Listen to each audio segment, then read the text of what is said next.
the opportunity. Thank you, Mr. Rajan, for inviting me and giving me a chance to speak to all of you.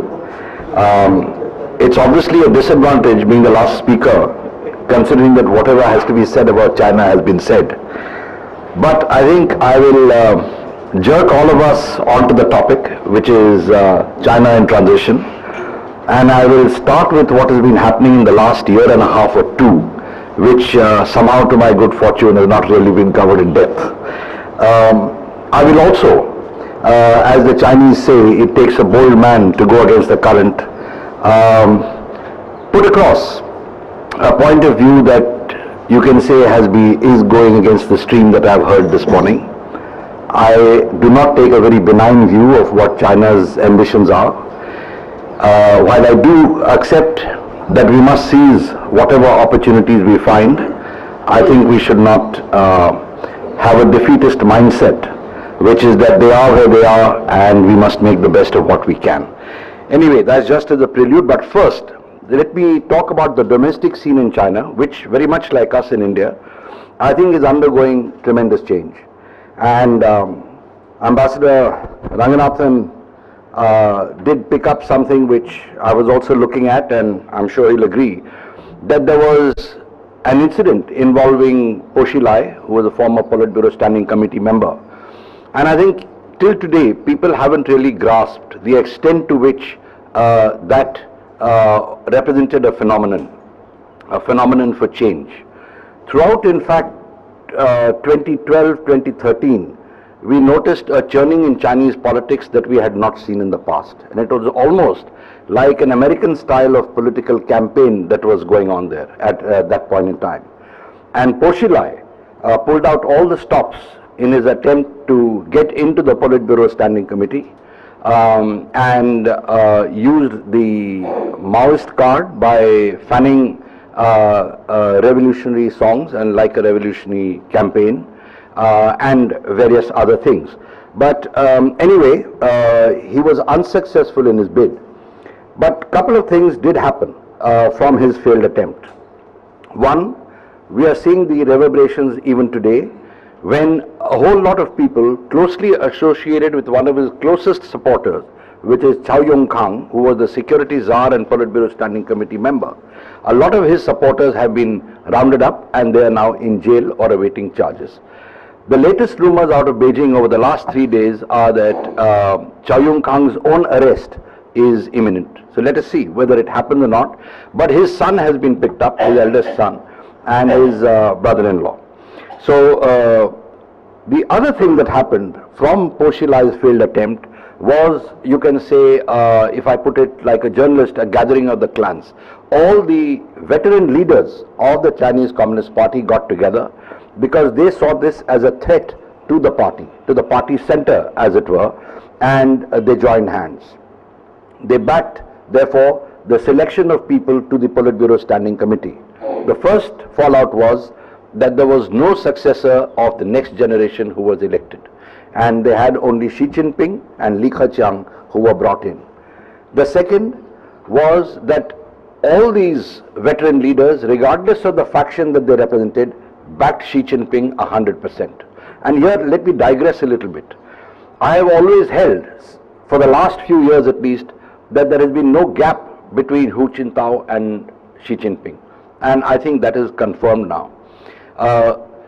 Xi Jinping and Hu Jintao, his predecessor, have operated very closely together. We can see that from the manner in which the top appointments in the PLA were effected before the 18th Party Congress. Could not have been done unless both were on the same page.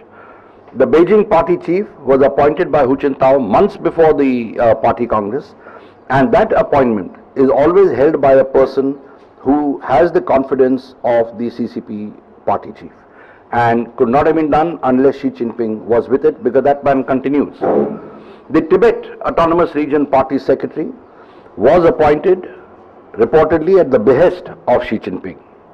And what I think is the final point, and well, I don't know about the students, but all of us who have been in the bureaucracy will understand that Xi Jinping picked up Hu Jintao's personal secretary of the last 25 years and has appointed him as head of his personal office in the military commission. That is a key appointment. No one does it unless he has absolute confidence in that man, as well as good relations with that man's boss. So that's the situation as we see. The reason I say that is that today what we are seeing, and this is part of the transition that has taken place, we are seeing Xi Jinping emerge as probably the most powerful man in China. And let me take a bit of a risk here in the presence of people who are experts and say that after Mao Zedong, this is the first time we are seeing a leader as powerful, as overtly powerful in China today. Deng Xiaoping was certainly very powerful, but he remained in the background. Today, you have Xi Jinping. He is the party chief, he is the military chief, he is the president of China, he is the head of the leading group on foreign affairs, he is the head of the leading group on national security. He has captured the chairmanship of the National Security Council, which was set up very recently at the third party plenum.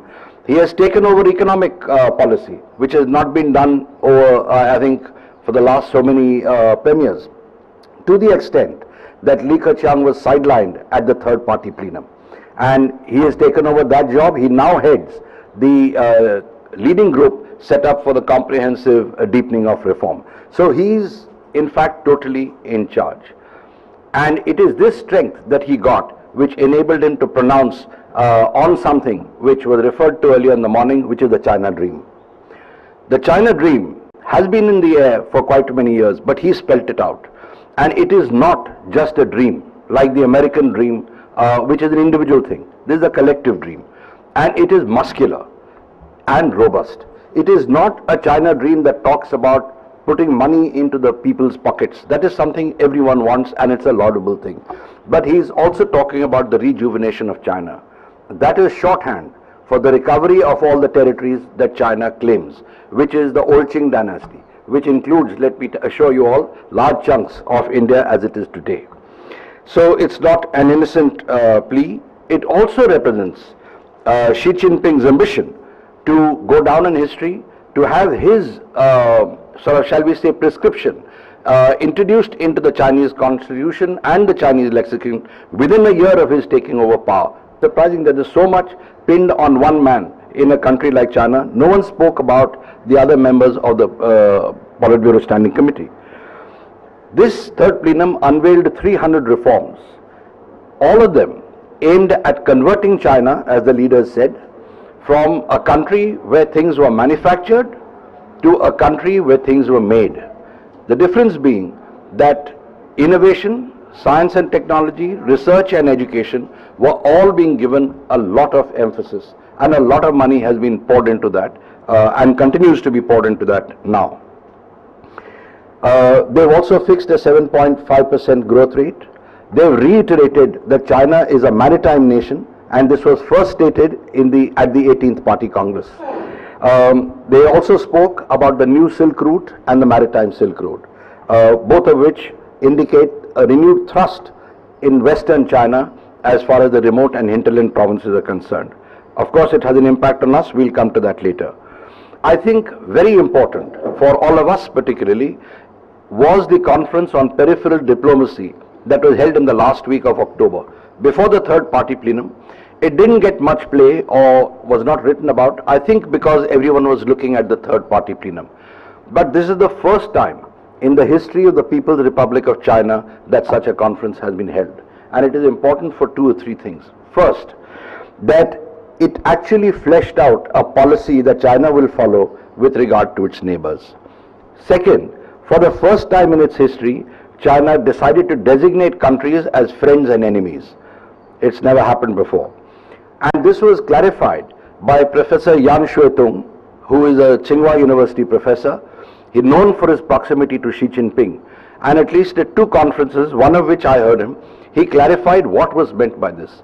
And he said, cooperative relations are what China has with very good friends, like Russia, like some countries in Africa, quote unquote. That's what he said. Then he said, competition is the relationship that we have with countries like the US. And we are talking about the new style of big power relations because we don't want that competitive relationship to deteriorate into one of confrontation. He was that explicit. Then he said, we have relations of confrontation. That's like an enemy, Japan. And let me share one thing with you, that in all interactions with Chinese officials, when Japan comes up, they go red in the face. They start thumping the table. I don't know, it's very, very visceral. So he said, like Japan, and to a lesser extent, if it learns its lesson, the Philippines. It was that explicit from this gentleman. Pieces of this policy are already being put into place. There was a lot of reference to Myanmar. I think you asked about that. For the first time since Mao's time, China has started playing a role in the internal affairs of another country, of course at that country's request, and that was in Myanmar, when it tried to broker. It has had 3 meetings so far, where it has tried to broker a deal between the Myanmar government and the rebel factions in the north, Kachin, which had not been done earlier. China, of course, has its stakes. It is also supplying money, also supplying arms and ammunition to the ethnic Chinese groups there, which is the Wa Army and others. So they've got a hand there. Pakistan and Nepal have been identified in November by a Vice Minister of the International Liaison Department of the Chinese Communist Party, while on a visit to Kathmandu, as 2 other countries that have been designated as friends under this policy, and who will benefit from a lot of largesse that China plans to give to them. So if you hear anyone saying that we shouldn't get worried about what's happening in Nepal, I personally would discount it. I'm worried. Forget the fact that we have cultural links with the Nepalese people.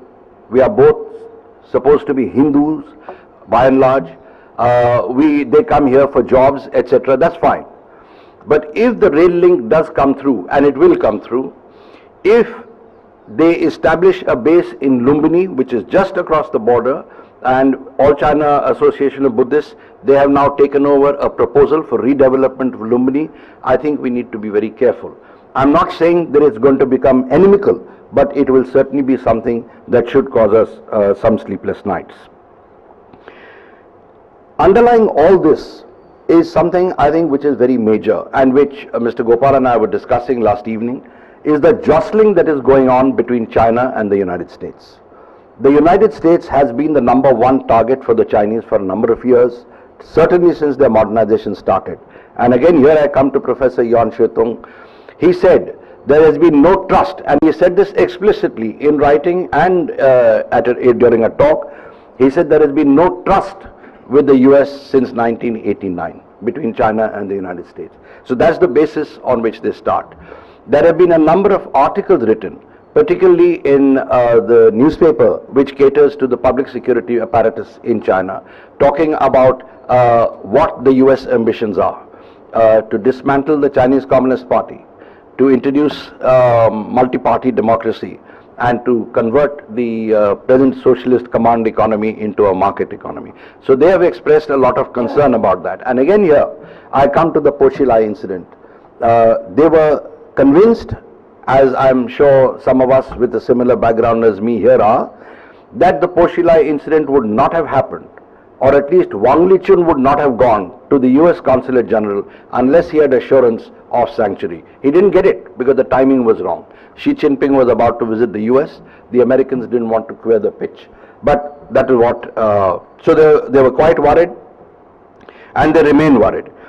They have been watching what the US can do and what its capabilities are.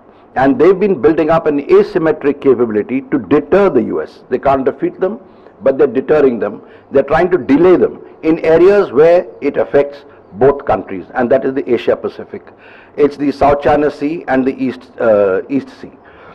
So here they picked on, if you recall, 2 countries, the Philippines and Japan, both with security alliances with the United States. So what happened with the Philippines? The Scarborough Reef is a clear incident. The Chinese vessels came. The Philippines Navy went out to meet them, though it was no match. The Americans brokered a peace. The Chinese withdrew. The Philippines Navy withdrew. The Chinese came back, threw a chain and said, now this is ours. The Americans did nothing. All other countries in the region watched that. They then went to Japan and picked territorial, not a fight, but they began needling them on the Senkakus. There has been noise by both countries, and what is the role that the US has played? They've gone and tried to broker peace. In fact, The last visit by a high-level interlocutor from the United States to Beijing, he was told, why don't you carry on to Tokyo and talk to them? We are okay. That is the kind of confidence that the Chinese are displaying, and on the sea, that is the kind of aggression that they display. I was just reading that last week, the party secretary of Hainan said that every day we get fishing vessels who come into our waters and we send them back, sometimes after negotiations. So what are the other times, I don't know, but he says sometimes after but the point is that it's happening every day and they're pushing them back. That is an aggression that China is displaying. You may call it aggression, you may call it assertiveness, whatever it is, they're staking out the boundaries very clearly. So to my mind, at least since 2007, China has adopted a more assertive posture. Not only in the Sea of Japan and other or East China Sea, but also with regard to other areas. The Asia Pacific is the first test case where China and the US are both in fact pushing each other to assert their influence. And if you recall, some years ago, the Chinese in fact had made bold to suggest to the Americans that why don't we share this area? You know, you take care of Hawaii and that side, we'll take care of the waters this side and we'll share intelligence with you. You don't have to bother yourself and come into this area. The Americans didn't accept it, but that has been the Chinese aim. They're continuously pushing for that. And as if, and if you are not convinced by this, let me come out with another statement. On the 20th of February, the Chinese ambassador to the US, present Chinese ambassador, Sui Tiankai, he addressed an American audience, and in very polite language, he said, you know, we are in the Asia Pacific, we belong to that region. We know that the US is an Asia Pacific country, it will be in that region. We also know that the United States is a very strong country. And to digress a bit again here, that is their assessment now, that the US may not really be on a decline. That they are very strong, they're going to remain very strong for years to come. And that's what he said. He said, but let me tell you, that we are more indigenous to the Asia Pacific than the Americans are. I agree, neither of us are from the Mars. That's what he said. He said, but we are here, and I think there will come a time when you have to go. This was to an American audience. This is the confidence with which China today deals with a country like the United States on its own soil. What China does affects naturally everyone. Us it affects more. And I'm not going to go into an India-China situation here, but I think what it has been doing on our borders is a matter of concern. It's not, I don't want to be jingoistic, but they certainly have claims on Arunachal. They have claims on J&K, which they spelled out. And I've started seeing a couple of articles in their newspapers, particularly the youth dailies, etc., where they're talking about their claims on Ladakh and describing that as a part of Tibet. I think, ladies and gentlemen, that's something we need to look at and not ignore. As far as the international sphere is concerned, certainly they're looking at maximizing the opportunity from the current economic downturn globally. And there was a reference made to their looking up to Rotterdam. I think Ambassador Ranganathan said that. They've gone one better now. They have developed plans for a railway line from Beijing to Madrid. And they have started trying to talk to the various countries on the way, asking them to make an investment, otherwise offering to buy up their national debt in order to get the line going. So that's the kind of thinking that they have out here. As far as the sea passages are concerned, you are probably aware that they've already had an icebreaker go up into the Arctic to clear the Arctic line and thereby stake a claim there. They've acquired rights for deep seabed mining at the Indian Ocean, just off Madagascar. That means they're going to be there. There was a naval officer here in the morning who said, don't worry. I think he's a bit out of sync. It's time for worry, because they have a 10 to 15 year lead time before they really have a presence. And that's how much time we have to get ready to meet their presence. And that's the way we should be looking at it. Luckily, that's the way Naval Headquarters is looking at it. There are a lot of problems that China faces. Domestically, I think the Tibet problem is something that is really worrying them. Xinjiang also, but Xinjiang they're dealing with as a terrorist issue, as a law and order issue. Tibet is more of a worry. Apart from that, they're also worried about the latest US venture, which is not the pivot. The pivot, the military content seems to have receded. It is the TPP and the TPIP which they're very worried about. So far, China has benefited from the WTO and the international regime in trade. With the TPP, standards are going to be raised and China is going to be disadvantaged. They realize that they are now talking about joining the TPP. We, on the other hand, are still nervous about the TPP, but unless we get our act together, I think we are going to find ourselves even worse off. There are park links between the Uyghur terrorist actions that we've seen, and the Chinese authorities are aware of it. Some of them have mentioned it, but they're trying to play it down. In any case, I don't think that's something that's going to upset that equation. Finally, let me just conclude by saying that there was a very pertinent issue raised here today, which was, what can we do? Why should we just whine about what China is doing? My intention is not to whine about it. My intention is just to alert you as to what China is doing, and then to get you to think, what can we do to seize the opportunities that might present itself? And on that, I think not enough work has been done. We need to sit down and quantify really what are the areas that we can look at, where can we go? And I'm not talking about military terms, I'm talking about economic opportunities and opportunities for building our influence in the area, which is of acute importance to us. Thank you. Professor Suruna.